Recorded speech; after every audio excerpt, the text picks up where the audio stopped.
It's good, hairy man on the inside. We are redoing our Scandi video. There's Scandi sharpening in some of the other 3 videos, but we did not have a pure Scandi grind sharpening video, so that is happening today. Here's our guinea pig GNS Scandi grind. This is in 01. An excellent steel for resharpening in the field or in the shop because it's freezing cold out, whatever you're going to do. We're going to go over some things we get a bunch of questions on: how to do it in the field, how to do it in the shop a little bit. I know some of you guys have a shop at home of sorts. The micro bevel, we will explain that because that comes up. And a couple of the little things, a couple other little tricks and tips.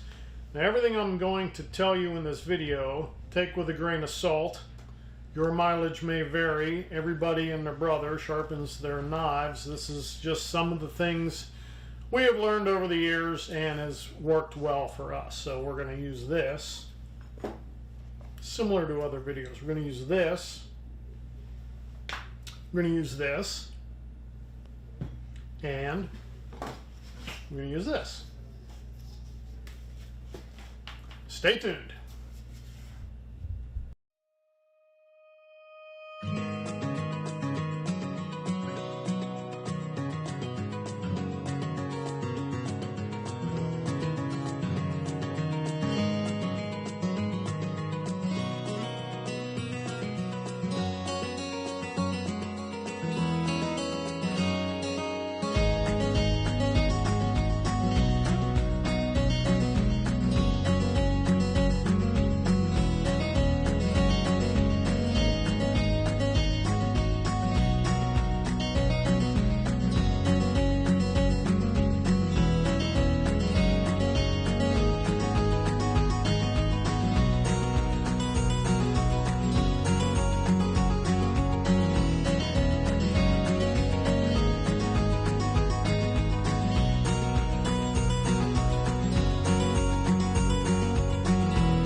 So on your Scandi grind, it's a little bit different than any of the other grinds because they have a secondary bevel. Flat grind, saber grind, even a hollow grind will have that secondary bevel, that convex edge I talked about in the other videos, and that's what does the cutting. Scandi grind, that's it. You have one grind. So some people think this is easier to sharpen because you have this whole target to lay flat on something to get a burr back if you need to get a burr if it's really dull. Whereas the other ones with the secondary bevel, it is a very small target to hit. That's why the Sharpie marker is very important. Now we're going to use it with this, but it's very important on the other one also. These are inherently sharper than the other grinds, mainly because this grind is formed, as you saw Sammy do the grind there. I believe it's 11.5 degrees per side, so you have this 23-degree wedge trying to cut through something. Whereas the other knives have approximately 20 to 23 degrees per side, so a little bit thicker, but also more durable. All right, so this might be in need of a little bit more sharpening because it's a little thinner, but once you get it sharp, the performance of it way better than the other ones, depending on what you're doing with it. And I wouldn't baton this through an oak log, but if you're going to make a figure 4 trap, if you're going to do something at camp you want to carve, this is the best tool for the job.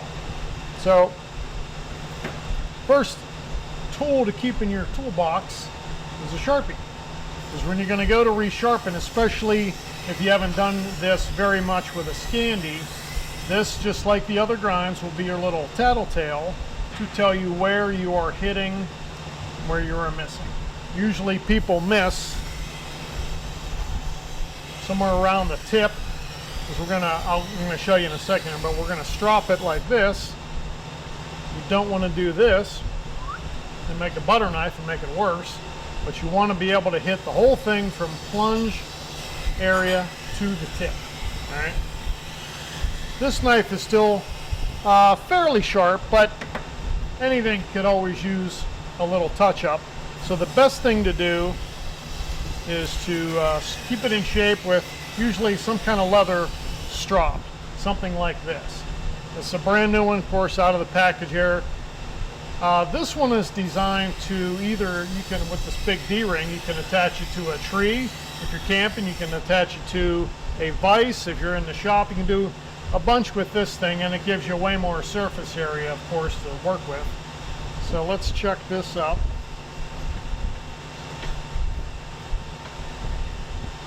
I'll show you an advantage and disadvantage of this versus something like the strop bat. We have a bat that has leather on 4 sides. That works fantastic because this will not move when it's the strop bat. So this one, you have to be careful that you hold this. Am I still with you, Mikey? Okay. But you got to hold it pretty tight because you don't want it to move a lot when you're stropping. So let's get the Sharpie on there. Ideally, you don't have to Sharpie the whole thing, but since it's the Scandi grind, that's the gist of it. The whole thing is sharp. So we'll get some Sharpie in here on both sides. Just be careful when you're doing it. Don't cut the end off your Sharpie. Don't cut the end off your finger. Make sure you get the tip good, because like I said, people miss the tip. All right. So you can see there that coming through. You can see we got Sharpie mark on both sides. Okay. Now whether you start just like the other grinds, a lot of this carries over to the other grinds, so you hear me say that a lot. Whether you start at the plunge line or the tip, doesn't matter. I prefer starting back here at the plunge line for doing this kind of stuff. So pull this tight and start back here. And ideally you want to find, just feel it a little bit. You'll feel when the knife is flat on there, and then you'll feel when you're on the bevel. You don't want to go too far, you'll make a butter knife out of it. Just want to find that happy medium, or when you're right on the Scandi grind. And make a couple passes. And don't do this. Don't lift, don't get crazy at the end. All right, now you saw I made 2 passes. And we'll take the Sharpie marker off, of course, and tell you where you're hitting. So right here on the curve, and getting it pretty good on the flat. Need to get that a little bit more, and some on the tip there.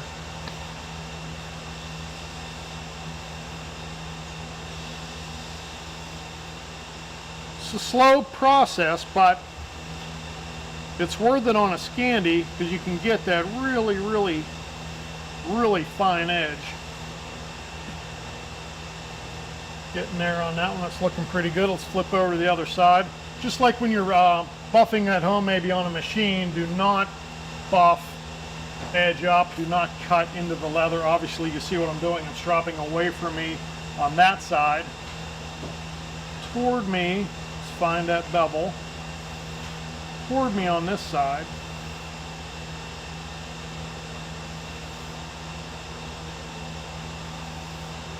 Now this being a brand new strop, the compound is really good and fresh on here, so it's going to work pretty good. There was a few passes on there. Now you can see where that's hitting, that's hitting the edge, which is ideally where we want it, and missing a little bit in the middle and then getting at the top of that. That's because there is a little bit of flex to this. So if you find that, you can try this. Lay this thing flat on a hard surface and go that way. Let's find our bevel angle right there. 2, 3. All right, there's 3 passes on a hard surface with the strop. Now you can see both ways will work. You know, if you're out in the woods, of course, unless you can find a fairly flat log that, you know, you'd have to suspend it from something, but that works better on a hard, flat surface. So we have the edge of it sharp. So All right, got some testing paper here. Like I mentioned to the folks when we do our knife classes, whatever you use to check the edge of your knife, try to be consistent. Always use the same thing. All right, don't use Arm Hair on Monday, Hot Rod Magazine on Tuesday, and a newspaper on Wednesday. You'll never get the feel to see if your edge is good. Always use the same thing. So we usually use this catalog paper. It's about 3/1000 thick. It's very thin. This is cutting quite nice. Good stuff. And even the tip has even stayed pretty pointy. Sometimes when you're stropping, you might hit the tip and knock this point off here. The best thing to do to get that back in the field is if you can find a very flat stone. Let's say this was my stone. You don't want to drag it this way. Don't dig into it. To try and get that tip back, you want this to be able to still pierce into something, not just cut. So that's one way to keep it. That would be what you want to do like on a daily basis. If you're going to carry a Scandi grind as your daily driver knife, you might want to strop it every day, every other day. It depends on what you're cutting. You know, if it's your sandwich at lunch and some paracord, it'll need less work, of course. But if you're cutting, if you're in the woods and you're actually working with a thing, you might need to touch it a little bit more. Hard to say. You'd have to get a feel for that. And this might be a little tough to carry with you all the time. I have found these little guys at the hardware store. This is always in my pocket, not just for sharpening, but that is one of its duties. So this little bugger here works really good. The mini Sharpie or whatever it's called, I'm not sure. Okay, so now we have this well-maintained Scandi grind. So now let's say we have used it a bunch and we need a burr. That's a whole nother thing. If you have gotten this thing so dull that you have to get a burr back, now it's going to take a little bit of work. And then after you get your burr, you know, then you got to strop it. So let's see here. Let's take a couple swipes on this vise. Don't show Sammy I'm doing this to his Scandi. Okay.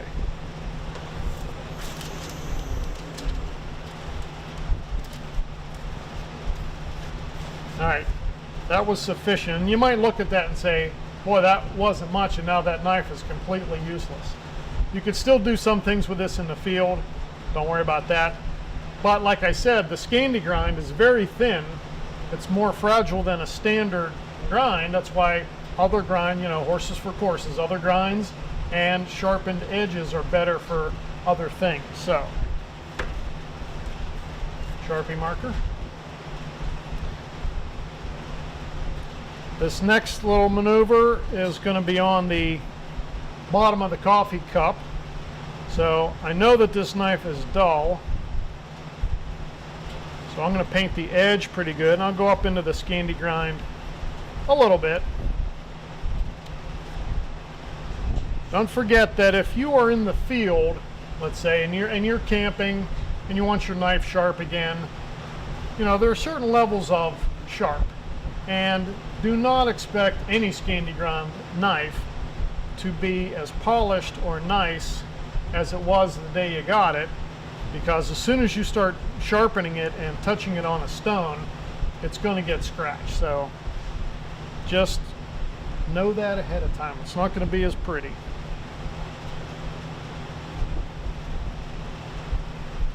Okay. And if you, we're going to do this on the coffee cup. If you tend to lift the edge of it, make sure you've drank all your coffee first. Okay. Here you're on the flat. Oops, sorry. And now you're on the Scandi. You see the gap there at the spine now? Flat on the grind. Okay. That's what you're shooting for. Similar to the strop. You don't want to lift and because you'll really run this thing over. You want to try and stay as consistent as you can.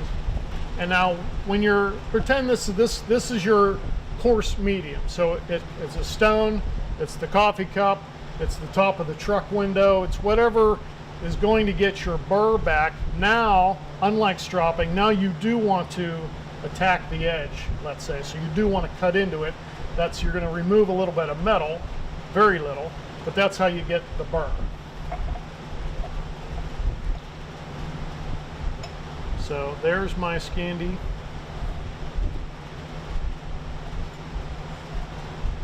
Two swipes, three swipes.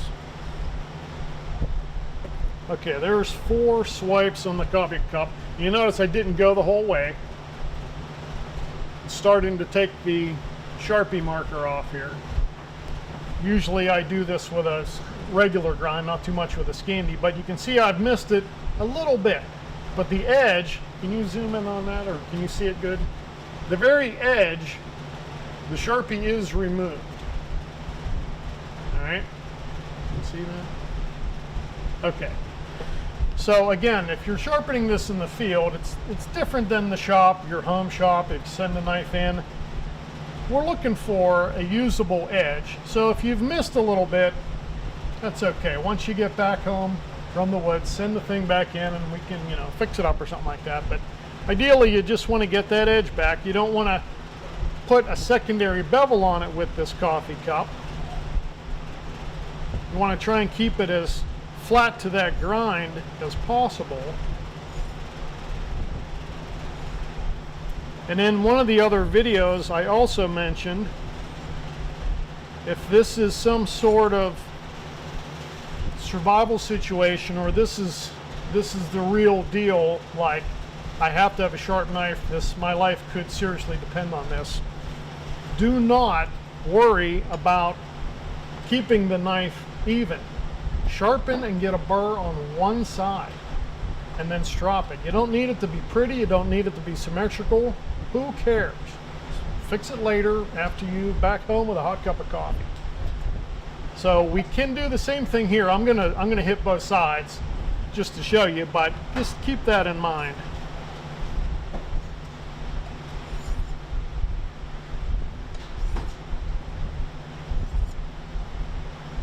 Okay. Getting a little better. You see that? Okay. Now, as you see, and I've only done one side. So if I have a burr, this side, the steel should start feeling like this, okay? So this is how you check for the burr if you can't see it real well. When you sharpen on a machine, it forms a little white line. That's your fragmented metal. It's very easy to see. When you're doing it by hand and it's slow, not as easy to see. So this is how you check it, and don't cut your fingers, all right? Take these 3 fingers and don't do this. Do this and pluck it. Pluck the edge. One side should grab your fingers. The other side, your fingers will slide right off. All right, that's how you can feel if you have that burr. So doing that now, there's a little bit of it starting, but needs more work. You will know that this coffee cup, or whatever you're using, a sharpening rod or your truck window or whatever, you'll know it's working. Let me show you in a second here. Because you're going to start getting black deposits on this on this part of the ceramic. This is part of the reason that this works in a pinch, because the whole thing is glazed. When it goes in the kiln, it sits like that. This is not glazed, it's very abrasive. So you'll see the metal starting to deposit in the ceramic. You'll notice I'm kind of doing half the knife, the back half, and then the front half. That's okay. Okay, now I'll hit the other side. There's our flat. There's our Scandi.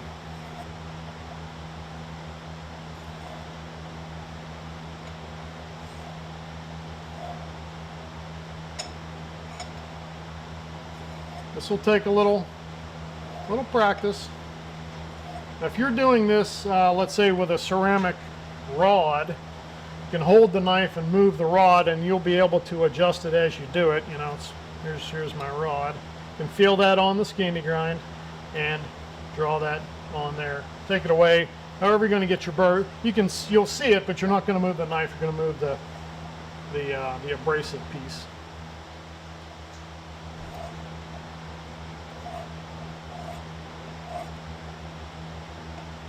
This is harder on the other side, for me anyway.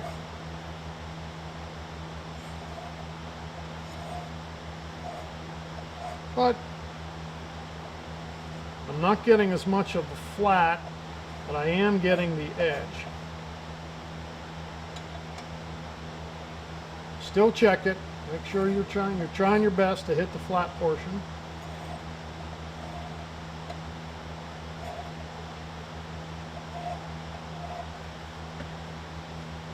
You can see I didn't do as good on that side, but again, if this is a survival kind of situation, I might only do one side anyway, so, but that's okay.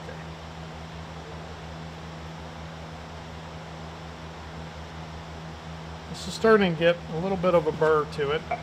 This is not a fast process. Of course, practice makes perfect. You get this practiced up a good bit, it will go faster. Ideally, you shouldn't let it get this dull. You should try and strop it and keep it sharp just with the leather, but this is extreme. We're trying to cut our vice jaw in half a little bit there.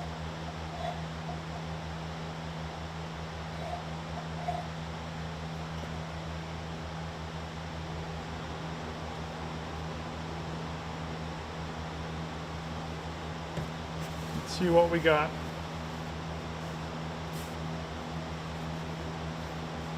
Try and keep it right on the edge of whatever your hard back surface is.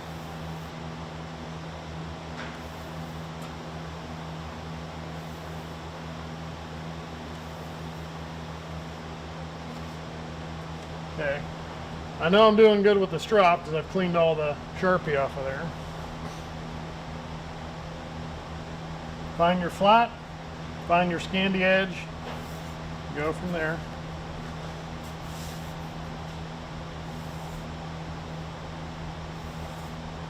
Don't forget, don't lift it when you get to the end of the knife blade.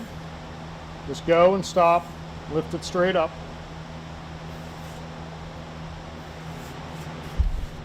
Okay, see how I'm missing the tip just a little bit there. It happens. More practice.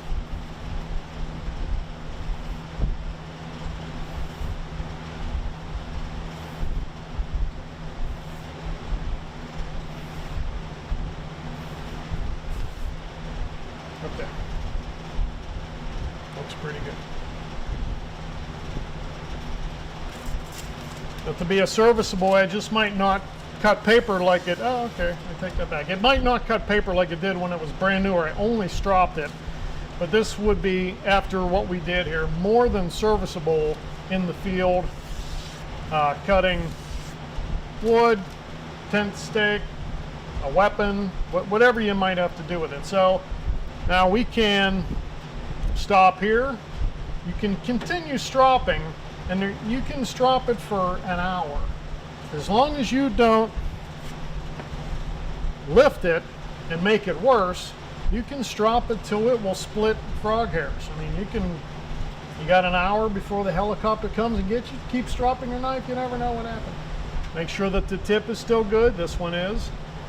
And that process I said for doing the tip, depending on what knife you have, we sharpen the spine on all of ours. This is a new blank, so it's not, but if that's getting dull, because you should save that part and try some cutting duties with that, not just the blade.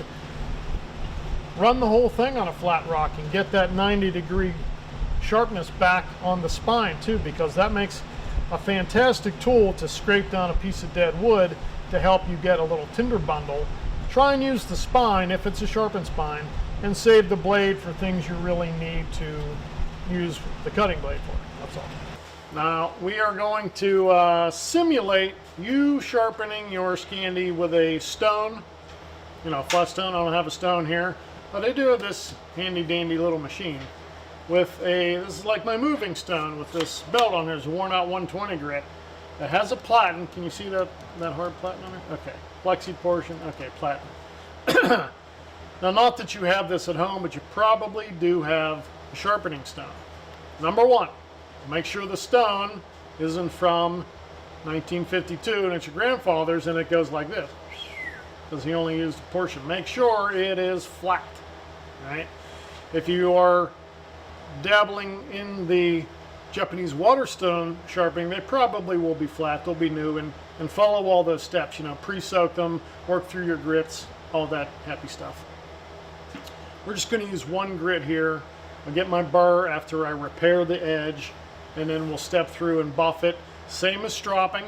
This is just a faster version. You've seen the buffer in the other videos.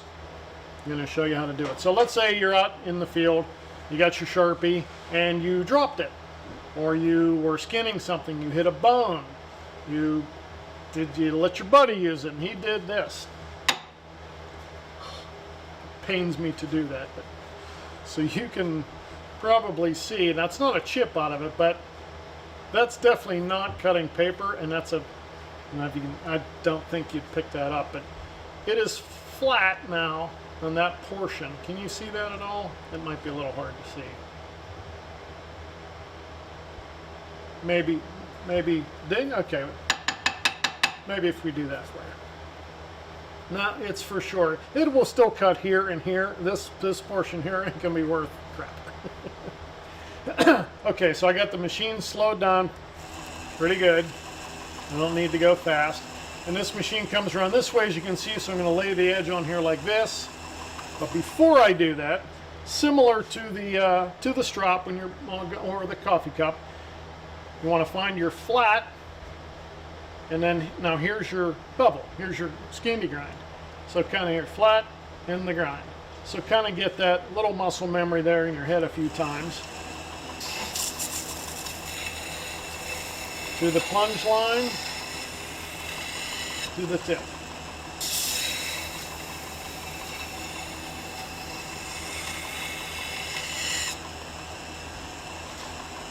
And you can see I'm starting to remove the whole Sharpie marker, which tells me I have it at the correct angle. Okay, you'll know that you'll know you're not on the Scandi, the complete Scandi bevel, because the noise is going to change. It's going to get quieter when you're on the Scandi. See if you can listen to this and pick it up. Scandi, not the Scandi. Back to the Scandi. Can you hear that difference? Okay. Now you'll see on that one little part right there, looks like I grounded a hair high. Did that to make the noise. Okay.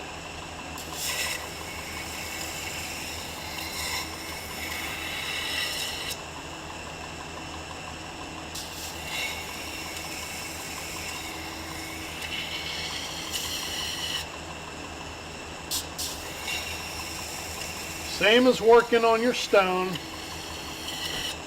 I just have this continuously moving stone for me. Okay, let's see if we got our dents out.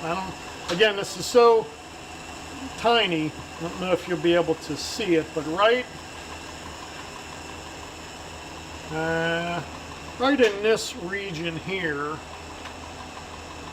there's still a wee little shiny spot and a little bit of a dent. Can you see that at all, Michael? See it a little bit? Okay. So we're going to go, you know, back and forth on the edges here.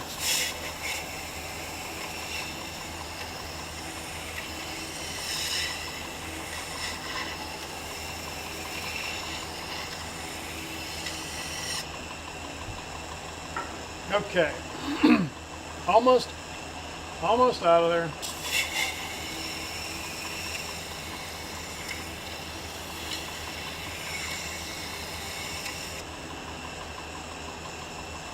I'd say we're good. Now, since I was doing both sides, and I'm not sure which side my burr is on, it's on this side. Okay. Now we're going to go to, you could strop it on the leather. I'm going to show you how we do it on the buffer. So now that we have our burr from our stone or our machine, however you're going to do it, we're now going to power strop it. And this wheel comes around this way, so I'm going to hold the edge down. We never want to strop like this, you know, same as the leather. This is not leather, this is felt. This is a wheel from, I think we get these from a company called Durafelt. They make 4 different hardnesses. This is the one they call hard. Works the best with all the steels that we use here in the shop. They come in a bunch of different arbor sizes, so get whatever fits your machine. You don't have to use any compound or rouge with this wheel, but we do because it makes it go faster. So you'll see when I take one pass with the rouge and it disappears on each side, in my mind that's making a finer grit. So let's say we start with, I don't know these numbers for sure, don't hold me to it, but with the grit it's 1,000 grit, and then once I take a pass and I'm down to the felt, now it's 2,000 or 3,000 grit. So I make sure that I make one pass with and without on each side of the knife.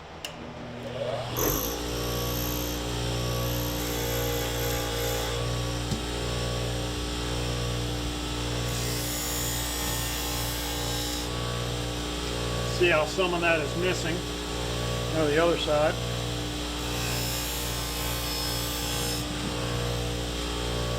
You can see the line in the middle because I've done one side and I'm pulling up and toward me with my left hand on this side. I'm going to do it again.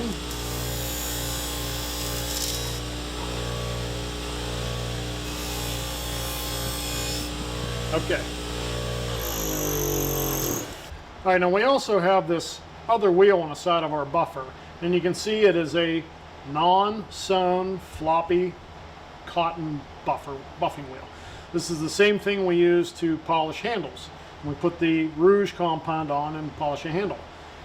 Because this thing is on this high-speed buffer, centrifugal force, of course, makes this thing much, much stiffer. It's not 100% necessary. What I just did on the hard wheel, this thing is ready to cut. It's ready to go. It will work fantastic. This thing adds just another level of sharp. It takes the compound off a little bit for one, but it adds, if you've cut enough paper and you can feel it, and this will cut paper right now, no problem. It's pretty sharp. I would not want to grab the edge. This thing adds just a wee little bit more to it. Same exact motion, edge down, one pass per side.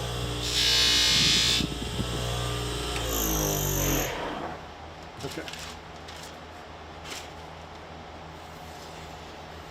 Now this is going to be hard to pick up on video, I know, but you might be able to hear the difference. I can surely feel the difference. Anyone who says 01 tool steel is not good anymore should feel this knife, because this works fantastic. You might need to sharpen it a little bit more often than some of the hot rod steels, but the idea here is that you can sharpen it. I'd much rather have an 01, 1095, 1075 knife in the field to have to resharpen, especially if I'm doing it by hand with a rock out of the crick and the leather belt I have on or the spine of my sheath, than CPM 154, Magna Cut. That's going to be harder. Everything I've shown you today will work for sure with any steel. The time involved is going to go up exponentially. So, like I said, some of the carbon steels, 01, 1095, 1075 are going to work the best for field sharpening just because it's not as hard. You just have to do it a little bit more. So this even still has a real nice tip on it. Usually we hit this last machine and I touch that tip on there, but this is, that's just one piece. This is seriously sharp. You can go both directions with it.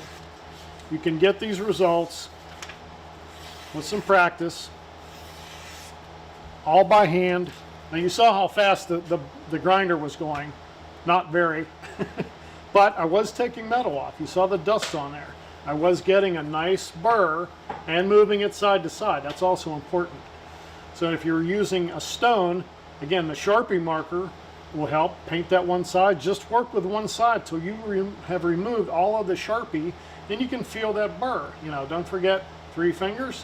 One side will slide, one side will grab. You know you have your burr. Now go to whatever you're going to use to strop, and you're finished. Again, the best thing to do is just strop it periodically so you don't have to get the burr. But if you do, now you know how to do it.